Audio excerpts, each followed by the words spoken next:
Dear friends, ഇന്ന് October 16 ലോക ഭക്ഷ്യദിനം. മികച്ച ഭക്ഷണത്തിനും മെച്ചപ്പെട്ട ഭാവിക്കും വേണ്ടി കൈകോർക്കുക എന്ന ലക്ഷ്യത്തോടെ ആചരിക്കുന്ന ലോക ഭക്ഷ്യദിനത്തിൽ നമ്മുടെ കൃഷിഭൂമിയെ ഒന്ന് പരിചയപ്പെടുത്താം.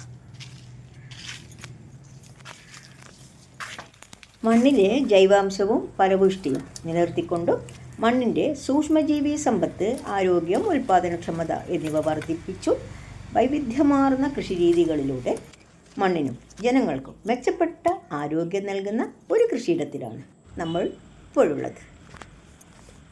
കൃഷിഭൂമിയാക്കി സംരക്ഷിച്ച ഈ മണ്ണിൽ നിന്ന് വിഷമില്ലാത്തതും ഗുണമേന്മയുള്ളതുമായ ഭക്ഷ്യവസ്തുക്കൾ ഉൽപ്പാദിപ്പിച്ചു നാണ്യവിളകളിൽ നിന്നും സുഗന്ധവ്യഞ്ജനങ്ങളിൽ നിന്നും പഴവർഗ്ഗങ്ങളിൽ നിന്നും ആദായമുണ്ടാക്കിയും കാർഷിക മേഖലയിൽ ജോലി ചെയ്യുന്നവർക്ക് തൊഴിലും ജീവിത ഭദ്രതയും നൽകുന്ന ഈ കൃഷിയിടത്തിലാണ് സുസ്ഥിര കൃഷിക്ക് തടസ്സം നിൽക്കുന്ന രീതിയിലുള്ള വന്യജീവി ആക്രമണം, പ്രത്യേകിച്ചും കാട്ടുപന്നി ശല്യം.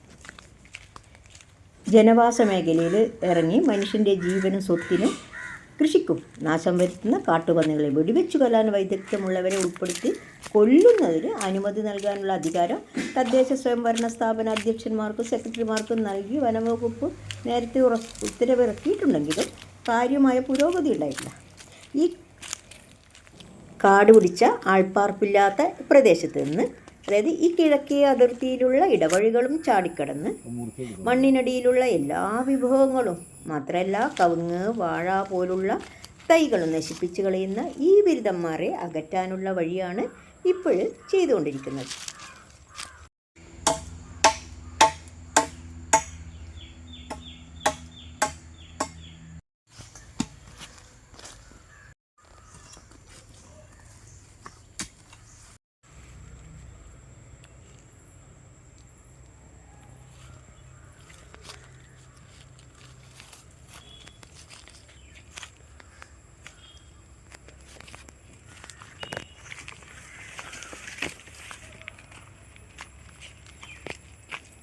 അങ്ങനെ ഈ വേലിയിൽ പ്രതീക്ഷ അർപ്പിച്ചുകൊണ്ട് നമുക്ക് ശീതകാല പച്ചക്കറി കൃഷിയിലേക്ക് കടക്കാം.